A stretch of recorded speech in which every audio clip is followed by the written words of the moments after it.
Pour le sujet que l'Esprit veut nous donner ce matin, je vous inviterai à tourner dans 2 Corinthiens, chapitre 12. On va lire à partir du verset 11 jusqu'au verset 13 pour commencer. Le sujet que l'Esprit veut nous donner ce matin, c'est pas la première fois qu'on l'entend, ça ne sera pas la dernière fois non plus. C'est ce que je peux vous dire. 2 Corinthiens, chapitre 12, débutant au verset 11. Où l'apôtre Paul dit « J'ai été un insensé, disait-il à l'église de Corinthe. Vous m'y avez contraint. C'est par vous que je devais être recommandé, car je n'ai été inférieur en rien aux apôtres par excellence, quoique je ne sois rien. Les preuves de mon apostolat ont éclaté au milieu de vous par une patience à toute épreuve, par des signes, des prodiges et des miracles. En quoi avez-vous été traités moins favorablement que les autres églises, sinon en ce que je n'ai point été à votre charge? Pardonnez-moi de ce tort. » Nous allons arrêter là. Pour comprendre le contexte dans lequel l'apôtre Paul disait cela, comme nous le savons, nous pouvons le voir au travers des lettres au 1er Corinthiens, au 2e, il s'était infiltré dans l'église de Corinthe des faux disciples, des gens qui ont semé le trouble parmi eux. Et ces faux disciples discréditaient l'apôtre Paul. Ils le calomniaient de bien des façons, disant que l'apôtre Paul profitait d'eux et bien d'autres choses qu'ils apportaient. De sorte que les Corinthiens ont tous été chamboulés dans leur être par rapport à la vision qu'ils avaient de Paul. Et Paul devait défendre son apostolat auprès d'eux, devait défendre son appel, défendre son ministère auprès de ces gens qui pourtant avait vu de grandes choses au travers lui et qu'il avait lui-même conduit au Seigneur. Nous voyons qu'il leur a dit, il leur a demandé pardon parce que dans sa façon d'agir, il leur a dit « Je ne vous ai été à charge de rien ». L'apôtre Paul, qu'est-ce qu'il apportait comme pensée? Il aurait pu leur exiger un fardeau fiscal, il aurait pu leur exiger quelque chose pour prendre soin de lui, pour qu'il puisse avoir soin de lui pendant qu'il était là, mais il a toujours été indépendant d'eux en toutes circonstances. Le but de l'apôtre Paul était simple, il ne voulait pas donner raison à ceux qui parlaient contre lui puis qui disaient qu'ils profitaient d'eux autres. Donc l'apôtre Paul s'arrangeait pour ne pas profiter d'eux, pour qu'ils voient, ben regarde, c'est pas ça, qu'est-ce qu'ils disent, ça ne fit pas. On voit bien d'autres choses, mais le sujet, frères et sœurs, sur lequel l'Esprit veut nous arrêter ce matin, c'est comment l'apôtre Paul a réagi, frères et sœurs, face à cette opposition de part. Comment il a réagi face à tout le trouble que cela lui amenait. Il a dit, les preuves de mon apostolat ont éclaté. De quelle façon ont-elles éclaté? Par une patience à toute épreuve. L'Esprit veut nous parler encore de patience ce matin. Et il veut relever quelque chose de particulier sur la patience. Mais comprenons, frères et sœurs, ce que l'apôtre Paul disait dans un premier temps au travers de ce qu'il vivait. Comment a-t-il réagi face à tout ce qui lui faisait vivre? Il a réagi par une patience à toute épreuve. Quand on regarde, frères et sœurs, selon le dictionnaire, qu'est-ce que veut dire le mot patience? Je le rappelle, on en a déjà parlé. Vertu qui fait supporter avec résignation les maux, les incommodités, les attentes, etc., etc. Vertu qui fait supporter. Qu'est-ce qui ressort, frères et sœurs, de la patience? C'est cette capacité de supporter les choses avec résignation, tout en continuant d'avancer. L'apôtre Paul aurait bien pu sacrer cette église-là. Il aurait bien pu dire, ben vous les croyez ces gens-là, ben tiens, je vous laisse entre leurs mains, je ne m'occupe plus de vous autres. L'apôtre Paul continuait de répondre à leurs questions. L'apôtre Paul, malgré le fait qu'il savait qu'ils étaient réticents envers lui parce qu'il était rendu avec un doute dans leur cœur à son propos, continuait quand même de leur écrire, se proposait d'aller les voir, puis il leur disait « J'ai craint que ben j'y aille, je ne vous trouve pas comme j'aimerais. » Qu'est-ce que l'apôtre Paul disait à cette église également, toujours à propos de la patience? Il a dit précédemment, « Mais nous nous rendons recommandables à tout égard comme des serviteurs de Dieu, par beaucoup de patience. Dans quoi la patience de l'apôtre Paul se voyait-elle? L'apôtre Paul en nomme tout un lot. Par beaucoup de patience dans les tribulations, dans les calamités, dans les détresses, sous les coups, dans les prisons, dans les séditions. Une sédition, c'est quand tout le monde se soulève contre une ville ou contre quelque chose. Souvenez-vous, à l'église d'Éphèse, il y a eu une sédition. Et l'apôtre Paul aurait voulu s'interpeller, mais on l'a empêché parce que sûrement qu'il aurait arrivé beaucoup de troubles. On voit qu'il est dit par la suite, dans les travaux, dans les veilles, dans les jeûnes, par la pureté, par la connaissance, par la longanimité, par la bonté, par l'Esprit Saint, par un amour sincère, par la parole de vérité, par la puissance de Dieu, par les armes offensives et défensives de la justice, au milieu de la gloire de l'ignominie, au milieu de mauvaise et de la bonne réputation, etc., etc. Je pourrais vous en lire encore beaucoup. L'apôtre Paul a dit cela dans 2 Corinthiens, chapitre 6, partant du verset 3. Moi, j'ai lu jusqu'au verset 8, mais vous auriez pu continuer encore jusqu'au verset 10. La patience de l'apôtre Paul se révélait au travers de toutes ces choses, les tribulations, calamités, etc., etc. Mais que pouvait-on relever, frères et sœurs, de cette patience que l'apôtre Paul avait? Capacité de supporter. L'apôtre Paul a dit dans ce qu'on a lu dans 2 Corinthiens 12, une patience à toute épreuve. À toute épreuve, frères et sœurs, qui veut dire une patience dont rien ne peut venir à bout. Quand quelque chose est à toute épreuve, vous pouvez essayer n'importe quoi, vous n'en viendrez pas à bout. C'est à toute épreuve, justement.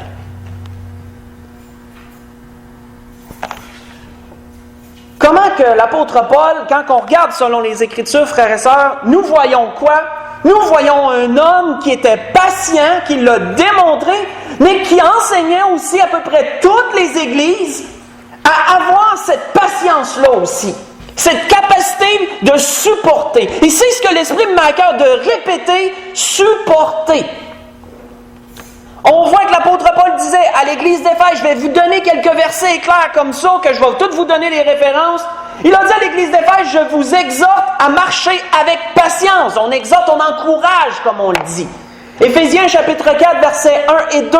En passant, je vais abréger beaucoup de ces versets pour en sortir seulement le principal. Je vous exhorte, disait-il à l'église d'Éphèse, à marcher avec patience. À l'église de Colosse, l'apôtre Paul disait, ainsi donc, revêtez-vous de la patience. Colossiens 3, verset 12. Comme je vous ai dit, je vous rappelle, j'ai tout abrégé ces versets-là. Surprenez-vous pas si vous en trouvez plus long que ça. J'ai abrégé. Aux Thessaloniciens, l'apôtre Paul dit, usez de patience envers tous. 1 Thessaloniciens 5, verset 14. On voit qu'à titre, à ce jeune ministre, l'apôtre Paul a dit quoi? Dit que les vieillards doivent être saints dans la patience. Titre 2, verset 2. Quand on continue à lire les exhortations de Paul dans les différentes lettres que nous avons en notre possession, on voit même que les ministres n'en sont vraiment pas exempts de la patience. L'apôtre Paul disait à Timothée, pour toi, homme de Dieu, recherche la patience. 1 Timothée 6, verset 11. Et il dit dans 2 Timothée, quelque part, je ne me souviens pas exactement l'endroit, les hommes de Dieu doivent être doués de patience. Comme on le voit, frères et sœurs, peu importe notre âge, peu importe notre statut social, peu importe notre situation, on doit apprendre la patience. C'est la recommandation de l'apôtre Paul. Mais surtout, frères et sœurs, surtout, pourquoi devons-nous acquérir cette vertu-là? Parce que l'apôtre Paul disait aux Galatiens que c'est un fruit de l'esprit. Mais le fruit de l'esprit, c'est, entre autres, la patience. Galates chapitre 5, verset 22. Dieu, frères et sœurs, veut produire en nous la patience. Pourquoi? Parce que Dieu est lui-même un être patient. Quand on lit l'Épître aux Romains, je ne me souviens plus exactement les endroits, mais on le relève à plusieurs fois. Entre autres dans Romains 2, oui, ça me vient de même, comment Dieu a été patient et patient envers l'humanité. On voit qu'à d'autres endroits, il parle de sa patience, autant justement de sa patience, mais ça c'est Pierre qui en parle. Excusez si c'est décousu un peu. Dieu est un être patient. Dieu, frères et sœurs, considère la patience comme une grande richesse. L'apôtre Paul le dit d'ailleurs dans Romains chapitre 2, que certains méprisent les richesses de la patience de Dieu. Vous voyez ça dans Romains chapitre 2 quelque part. La patience, nous la redoutons tous. Quand on pense à la patience, on a toujours un petit haut le cœur, on a toujours un petit pincement. Personne n'aime se faire dire qu'il doit apprendre à être patient. Ça révolte la chair, ça. Quand on regarde le monde dans lequel on vit, on le sait, la patience est en fin de liste de toutes les aptitudes qu'ils veulent acquérir. Et même en bas de la fin de liste, elle n'est même pas là.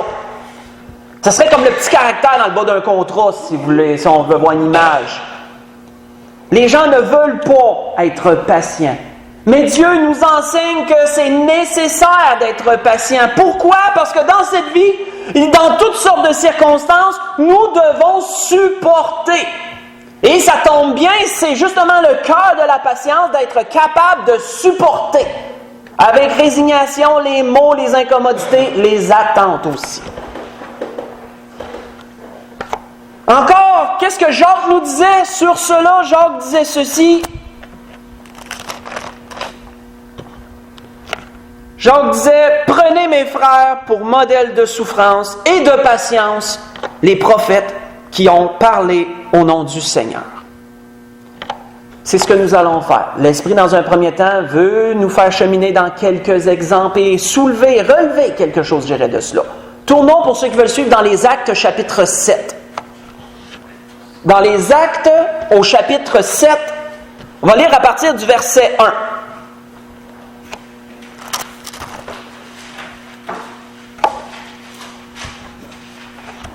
C'est pas ça que j'avais préparé ce matin. Hier, en m'en venant, j'ai commencé à avoir des méditations à propos de ça. Puis là, je me suis dit, c'est pas bon signe ça, pour moi. Puis, en fin de compte, un matin, là, je savais que ça allait pas. Donc, voici le message de ce matin, pour les raisons que l'Esprit a toujours. Dans les Actes, au chapitre 7, si nous lisons à partir du verset 1, qu'est-ce que Jacques nous disait? Prenez comme modèle les prophètes qui ont passé. Il y a des gens qui ont vécu des choses dans leur vie où ils ont eu à supporter. Et ceci est un modèle pour nous. Pourquoi? Parce que Dieu interagissait avec eux d'une certaine façon et nous pouvons voir au travers de cela ce que Dieu voulait faire ressortir, ce que Dieu voulait leur apprendre, mais aussi faire ressortir. On voit que dans les Actes chapitre 7, c'est le témoignage d'Étienne. Étienne, un diacre qui est devenu, on pourrait dire un peu, un homme de Dieu, on pourrait dire, a rendu un grand témoignage à tous les sacrificateurs, à tous ceux qui étaient là, au point qu'à la fin, il a été lapidé après ton témoignage. Mais dans son témoignage, il relatait l'histoire d'Israël et il relevait beaucoup d'hommes, il relevait leur vie, il relevait certaines choses. L'Esprit veut qu'on utilise ça pour parler ce matin de certains modèles. On voit dans le chapitre 7, Actes, versets 1 à 5, le souverain sacrificateur dit « Les choses sont-elles ainsi? » Étienne avait été accusé de certaines choses. Étienne répondit « Hommes, frères et pères, écoutez.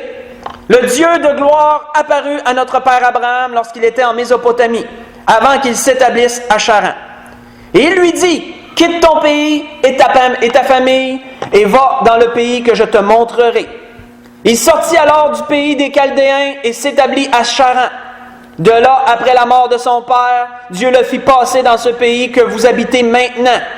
Il ne lui donna aucune propriété dans ce pays, pas même de quoi poser le pied, mais il promit de lui en donner la possession, ainsi qu'à sa postérité après lui, quoiqu'il n'ait point d'enfant. Nous allons arrêter là. Comme nous le savons, frères et sœurs, quand nous lisons, pas besoin de tourner dans la Genèse chapitre 12, à partir du verset 1 jusqu'au verset 4, nous voyons Dieu faire des grandes promesses à une personne, l'appeler et lui faire de grandes promesses. On relève souvent ça, cet exemple-là. Et nous voyons au travers de cela, frères et sœurs, que quoi? À l'âge de 75 ans, Dieu lui fait une promesse, des promesses, qui comprend entre autres une qu'il aurait tellement voulu, tu vas avoir un fils, tu vas avoir une postérité, puis c'est à ta postérité que ce pays-là sera donné. À 75 ans, Dieu lui fait cette promesse-là. On voit que 10 ans plus tard, mettons même 20 ans plus tard, il n'a toujours pas reçu cette promesse-là.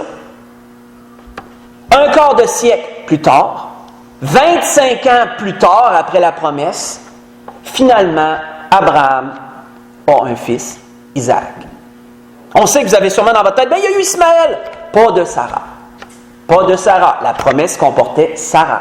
Il allait avoir un fils de sa femme. Le fils de la promesse, c'est ce qu'on appelle. C'est pour ça qu'on l'appelle comme ça, Isaac, le fils de la promesse. Qu'est-ce qu'on voit, frères et sœurs? On voit un homme qui a dû supporter l'attente. Pas 10 ans, pas 20 ans. Puis on voit un Dieu, frères et sœurs, qui, au fil du temps, quand il avance, lui renouvelle constamment cette promesse-là. Dieu ne voulait pas qu'il l'oublie. Dieu ne voulait pas qu'il passe à autre chose. On voit dans la Genèse chapitre 15 que Dieu en reparle. Genèse chapitre 17, Dieu en reparle. Dieu renouvelle constamment cette mémoire à Abraham. Je vais te donner ça. Je vais te donner ça. Mais les temps passent. Les années passent. Et ce n'est toujours pas là. Jusqu'à ce jour béni, où les anges sont venus avant d'aller vers Sodome et Gomorrhe. Et là, l'ange lui a dit, l'année prochaine, Sarah enfantera. Mais ça a pris un quart de siècle avant que ça arrive. Quand on regarde dans les Actes chapitre 7, qu'on va au verset 9, qu'est-ce qu'il nous est dit? Verset 9 et verset 10. Les patriarches qui nous est dit, jaloux de Joseph, le vendirent pour être emmené en Égypte. Mais Dieu fut avec lui et le délivra de toutes ses tribulations. Il lui donna de la sagesse et lui fit trouver grâce devant Pharaon, roi d'Égypte, qui l'établit gouverneur d'Égypte et de toute sa maison. Quand nous regardons, pas besoin d'y tourner, dans la Genèse chapitre 37, qu'est-ce que nous trouvons à propos de Joseph? À l'âge de 17 ans, il reçoit des songes de la part de Dieu, il reçoit des révélations qui lui promettent quoi? De grandes bénédictions pour lui et sa famille. Joseph a dû attendre plus de 10 ans au travers de l'esclavage, au travers de l'emprisonnement, afin de voir cette réponse-là, ce songe-là, ces révélations-là s'accomplir. Capacité de supporter les mots, les incommodités que le dictionnaire nous dit. Combien de fois on reçoit une promesse de Dieu? Puis qu'on s'imagine que quand Dieu promet quelque chose, ça veut dire que ça va arriver prochainement. Quand on regarde selon la parole, frères et sœurs, on se rend compte qu'on a un Dieu qui aime promettre d'avance. Il aime promettre d'avance. Il est fidèle. Il va le donner en son temps, mais pas maintenant, pas proche, pas souvent en tout cas du monde. On aimerait ça. Quand quelqu'un nous fait une promesse, qu'est-ce qu'on dit dans notre tête? Hey, demain, la semaine prochaine, bientôt, il va la tenir. Puis en tant qu'être humain, c'est mieux de même parce que sinon il va l'oublier. Mais Dieu, lui, n'oublie pas. Dieu peut promettre 25 ans d'avance une chose. Je le souhaite à personne que ça soit si long, mais Abraham l'a vécu. Puis Dieu va la donner plus tard. Dieu peut promettre quelque chose, puis qu'on ait à passer au travers de tellement d'affaires avant de l'obtenir. Au point qu'on se dise que c'est ça. Certainement que Joseph, au travers de l'esclavage, devait bien se dire comment ça va arriver, ces songes-là. Certainement qu'au travers de la prison, l'emprisonnement, il devait se dire comment ça va arriver, cette affaire-là. Puis que finalement, lorsque l'occasion favorable est venue et qui a été présentée à Pharaon, certainement que là, il a vu une ouverture puis qu'il a dit « Ouais, là, je vois que ça s'en vient. » On peut supposer qu'il s'est dit ça. Quand on regarde dans les Actes, chapitre 7, verset 46, si on voit un petit peu plus loin, verset 46 et verset 47, on voit qu'il est dit « David trouva grâce devant Dieu et demanda d'élever une demeure pour le Dieu de Jacob. Et ce fut Salomon qui lui bâtit une maison. On regarde, frères et sœurs, l'histoire de David, on voit quoi? Un jeune homme dans les champs en train de paître un troupeau de brebis, qui demandait rien, ce jeune-là. Il demandait absolument rien. Il faisait sa petite jobine que son père lui avait imposée, oublié de ses frères, reclus de ses frères, le petit oublié dans le champ, en train de faire sa petite affaire. Puis Samuel arrive, puis c'est lui qui est loin comme roi, futur roi d'Israël. Ça a pris 14 ans avant que David puisse finalement s'asseoir sur le trône d'Israël. 14 ans où il a été élevé dans la cour de Saül, traité comme un fugitif, comme un traître, et qui a passé la majeure partie de ces années-là à fuir un roi qui voulait lui enlever la vie. Quand on regarde, frères et sœurs, ça, quand on regarde dans ces trois cas-là, les trois cas qu'on a vus là, dans les actes, qu'est-ce qu'on soulève? Pourquoi Dieu promet-il si longtemps d'avance? Pourquoi pas promettre puis que ça arrive 1 an après ou 2 ans après? Pourquoi 25 ans? Pourquoi 14 ans? Pourquoi une dizaine d'années plus tard? Parce que la patience s'exerce au travers du fait de supporter l'attente, entre autres. Quand quelqu'un veut devenir bon dans certains arts martiaux, dans l'escrime ou peu importe la discipline que vous voulez, il doit s'exercer. C'est une logique. Dans un métier même, on doit s'exercer pour devenir bon dans le métier qu'on va acquérir. La patience doit être exercée d'une certaine façon afin de devenir ce qu'elle doit être, afin d'être capable de supporter. Dieu, au travers de l'attente, permet de générer cette patience et de l'exercer aussi. Mais Dieu ne le fait pas juste pour cette raison-là.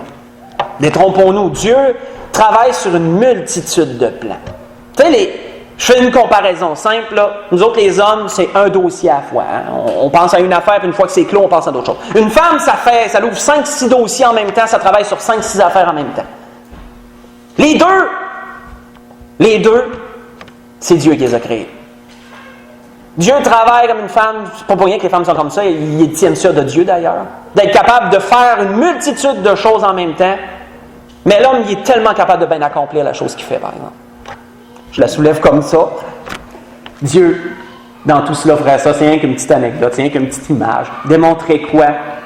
Comment que Dieu, lorsqu'il entreprend quelque chose, a une multitude de vues à la fois, travaille sur plusieurs plans à la fois dans la vie d'une personne. Mais entre autres, Dieu veut générer la patience dans nos vies. Et Dieu veut qu'elle devienne à toute épreuve.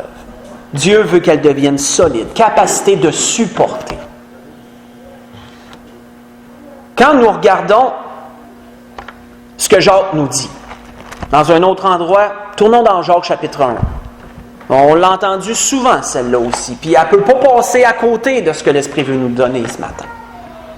Dans Jacques chapitre 1, à partir du verset 2, on voit que la patience s'exerce au travers de l'attente.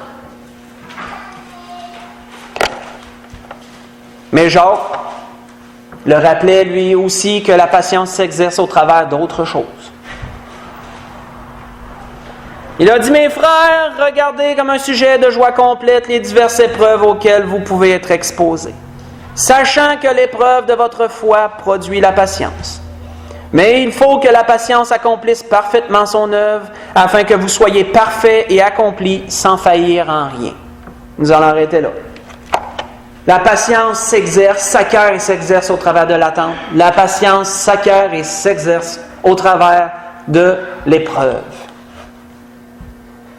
Quand on regarde, frères et sœurs, qui nous est dit dans la parole de Dieu, pas besoin de se tourner dans les Nombres, chapitre 12, verset 3, il nous est dit, « Or Moïse est un homme fort patient, plus qu'aucun homme sur la face de la terre. » Nombres, chapitre 12, verset 3. Qu'est-ce qui a fait que Moïse a été dit comme étant un homme si patient, fort patient, que la Bible nous dit? Vous essayerez de traîner, de vous occuper d'au-dessus d'1 million de personnes, d'endurer leur mécontentement quotidien, les murmures qui vont toujours vous apporter, les problèmes qui vont toujours mettre devant vous autres. Absolument toute cette charge que Dieu avait donnée à Moïse et qu'il a dû porter pendant 40 années dans le désert.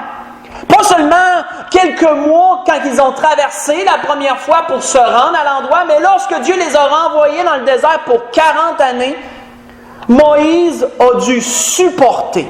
Il a dû être patient, d'une patience que seul Dieu est capable envers tout un peuple qui devait prendre soin. Au point que Moïse, je me souviens plus l'endroit, dit à Dieu, il dit, qu'est-ce que c'est que je dois prendre soin de ce peuple-là comme s'ils étaient mes enfants? Il dit, c'est pas mes enfants à moi, ça. Je le dis dans mes propres mots, là, je me souviens plus exactement où c'est. Mais Moïse exprimait cela à Dieu. Dieu lui a donné la force de supporter. Dieu lui a accordé cette patience et il l'a exercée tout au long de ce temps-là. La patience s'exerce aussi au travers de l'épreuve. Quand on lit dans Jacques chapitre 5, nous voyons que Jacques avait un exemple tout à lui pour définir cela. Et on a tout quelqu'un dans notre tête sûrement quand on pense, quand on a un sujet quelconque, quelqu'un qui est bien associé à ça. Jacques, lui, il y avait un homme, lui, qui s'est associé parfaitement à la patience. Il nous est dit au verset 11, Jacques chapitre 5, verset 11.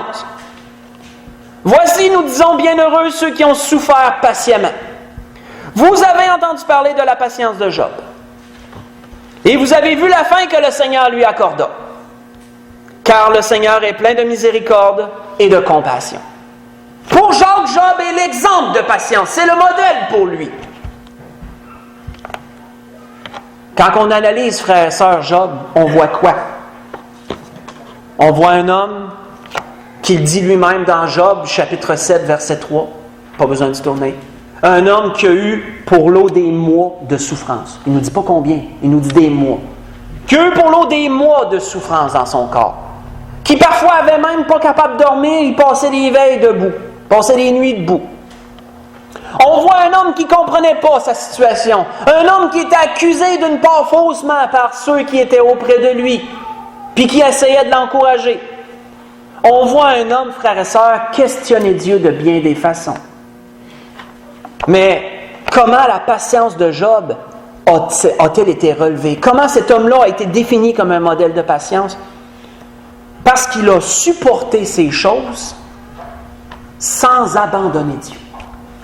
Il a supporté ces choses tout en sachant, même s'il ne comprenait pas, puis même si parfois il questionnait Dieu, puis ses questionnements étaient durs envers Dieu, toujours avec cette idée que Dieu était là et que Dieu pourvoirait. Toujours dans cette idée que Dieu ne l'abandonnerait pas. Où il dit que quand ma chair sera détruite, disait-il, je verrai mon Dieu. Dieu est là pour moi. Et Jacques nous dit, regardez la fin de cet homme-là. Comment que le Seigneur le bénit au double de tout ce qu'il avait perdu au départ. Il lui a redonné le double de tout cela. Ces années-là, ou ces temps-là, je dis des années, des mois, ce temps-là, en guillemets, perdu à souffrir, a profité au double à la fin de tout. Parce que Dieu est comme ça, frères et sœurs. Si Dieu nous éprouve pour qu'on soit patient, si Dieu nous fait attendre pour qu'on soit patient, lorsque Dieu va répondre, ça va payer au double de toute cette patience-là qu'on a eu à avoir. Dieu va rembourser, frères et sœurs, entre guillemets, on pourrait dire, tout ce temps-là que vous avez eu à supporter l'épreuve, à supporter l'attente, peu importe.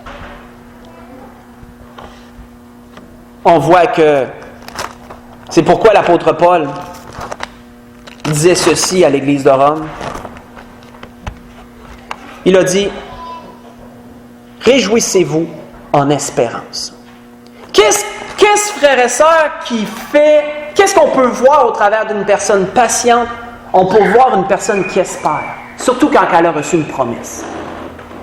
Que ce soit Abraham, que ce soit Joseph, que ce soit David, certainement, frères et sœurs, qu'il y avait constamment cette espérance-là devant eux, la promesse que j'ai reçue. Et c'est à ça qu'ils se sont rattachés, se sont accrochés à la promesse, en espérant l'obtenir. C'est ce que le Seigneur nous dit selon la parole. Croyez que vous l'avez obtenu, vous le verrez s'accomplir. Mais entre un point et une autre ligne, là, entre deux versets, là, dans ça, là, on pourrait dire que patience, un petit mot. Croyez que vous l'avez obtenu, patience, et vous le verrez s'accomplir. On pourrait mettre ça comme ça. Capacité de supporter, frères et sœurs. L'apôtre Paul disait à l'Église de Rome, réjouissez-vous en espérance. Soyez patients dans l'affliction. Persévérez dans la prière. Si vous faites une petite recherche sur la patience, vous allez souvent trouver alentour de la patience deux mots. Un qui le précède, puis un qui le suit. L'espérance précède, persévérance le suit. Vous trouverez ça si vous faites la recherche. Ces trois choses-là sont associées ensemble. C'est comme les sœurs de la patience. On pourrait dire ça de même. Espérance, persévérance, patience. Pourquoi Dieu permet-il que parfois nous souffrions, que parfois nous ayons des épreuves? On sait que Dieu travaille sur une multitude de choses.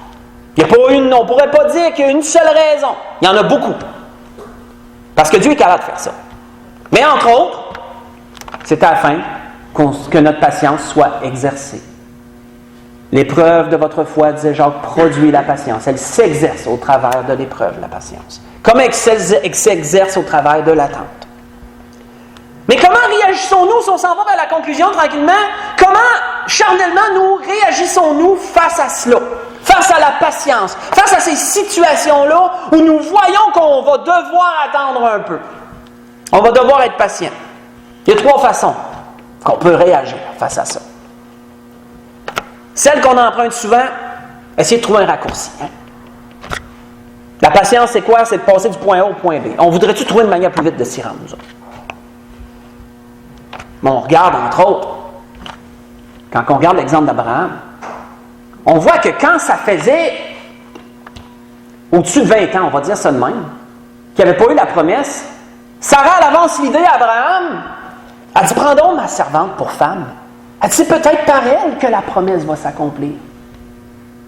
Parfois, on essaye de prendre des raccourcis. On pense que peut-être qu'il faut faire un petit quelque chose pour aider Dieu à avancer puis que ça arrive. Puis c'est là qu'on voit, quand on étudie cette portion-là de la vie d'Abraham, on voit que Dieu, après ça, il dit à Abraham, il dit, c'est pas Ismaël que je t'ai promis. Et je t'ai promis une postérité de Sarah. Et après ça, mais on voit qu'Abraham, il a prié de bénir Israël. Il a prié de bénir Ismaël aussi. Puis Dieu l'a dit, je vais le bénir, Ismaël, inquiète-toi pas pour lui. Il vient de toi, il va le bénir. Mais c'est pas lui ton fils, c'est pas lui l'héritier de la promesse. Mais Sarah a avancé l'idée, puis est-ce que c'était un manque de foi, frère? C'est absolument pas. Elle voulait la bénédiction. La Bible loue la foi de Sarah comme la Bible loue la foi d'Abraham. Mais parfois, frères et sœurs, on aimerait aider Dieu un petit peu parce qu'on trouve que ça va pas assez vite. On se demande, on a-tu quelque chose à faire? Peut-être que Dieu attend que je fasse quelque chose, puis que ça va arriver. Pas tout le temps. Si Dieu attend qu'on fasse quelque chose, normalement, il va nous le révéler, ça. Normalement, il va nous le dire d'une certaine façon. Puis là, ça va être à nous de faire ce qu'on doit faire. Mais sinon, Dieu veut qu'on patiente, tout simplement. On voit qu'on peut abdiquer. Abdiquer, ça veut dire quoi, abandonner? On peut dire, regarde, trop long, moi j'attends plus, je suis tanné, puis à la place, qu'est-ce qu'on va faire? On va carrément abandonner l'idée. Ou on va revenir au premier point, on va prendre un raccourci, on va prendre la première affaire qui passe à la place. On va se dire, puis après ça, même, des fois, même, on fait ça, puis après ça, on se dit, je remercie le Seigneur, il me bénit. Puis après ça, on se rend compte que ça ne marche pas, puis on se dit, Dieu, peux-tu bénir puis que ça ne marche pas après? Là, après ça, on revient à la case départ, on se dit, mais peut-être que je n'ai pas été assez patient. C'était pas ça, en fin de compte. Ou, dernière option, on peut attendre patiemment que Dieu donne la bénédiction. Qu'est-ce que Dieu nous dit sur cela? Au travers de l'auteur d'Hébreux. Il dit, lorsque Dieu fit la promesse à Abraham, ne pouvant jurer par un plus grand que lui, il jura par lui-même. Vous voyez ça dans Genèse 17 en passant. Dans ces coins-là où Dieu a fait une promesse. Non, Genèse 15. Et il dit certainement, je bénirai, je multiplierai sa postérité. Et la Bible nous dit quoi? Et c'est ainsi qu'Abraham, ayant persévéré, obtient ce qui lui avait été promis. Vous voyez ça dans Hébreux chapitre 6, verset 13, verset 15. Continuons, frères et sœurs, à espérer. Continuons, frères et sœurs, à persévérer si nous attendons quelque chose. Mais surtout, continuons à patienter. Surtout. Ne perdons pas courage. Dieu fait des promesses. Puis comme on l'a vu, Dieu aime promettre d'avance. Il ne promet pas juste avant de répondre. Il promet d'avance, Dieu. Puis pourquoi qu'il fait ça? Entre autres, pour éprouver notre patience. Au travers de l'attente, au travers des épreuves que parfois ils surviennent sur la route. Mais surtout, Dieu nous rappelle comment il est fidèle au travers de ça. On peut le voir de bien des sens. Hein? Dieu nous rappelle comment il est fidèle.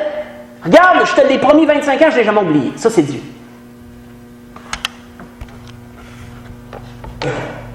Pour conclure, ce que l'Esprit voulait nous donner ce matin sur cela. Vous pourrez lire pendant la semaine, avant qu'on y tourne, dans Colossiens chapitre 1, vous pourrez lire pendant la semaine, lisez du verset 9 au verset 11. Vous trouverez un peu le cheminement du chrétien. Comment qu'au travers de la connaissance de Dieu, on acquiert la patience et la persévérance. Un peu, je vous ai résumé Colossiens 1, verset 9 au verset 15. Pour conclure, tournons dans Jacques chapitre 5. Jacques chapitre 5, pourrons lire à partir du verset 7. On a souvent été dans cet endroit. La patience est un thème que Jacques aime beaucoup. C'est un de ceux-là, dans le peu qu'il écrit, c'est lui qui en a parlé le plus dans le peu d'écriture, condensé. Et Jacques donnait cet exemple, lui. Soyez patients, soyez donc patients, frères, jusqu'à l'avènement du Seigneur. Donnez toujours cet exemple-là parce que c'est la chose ultime qu'on attend.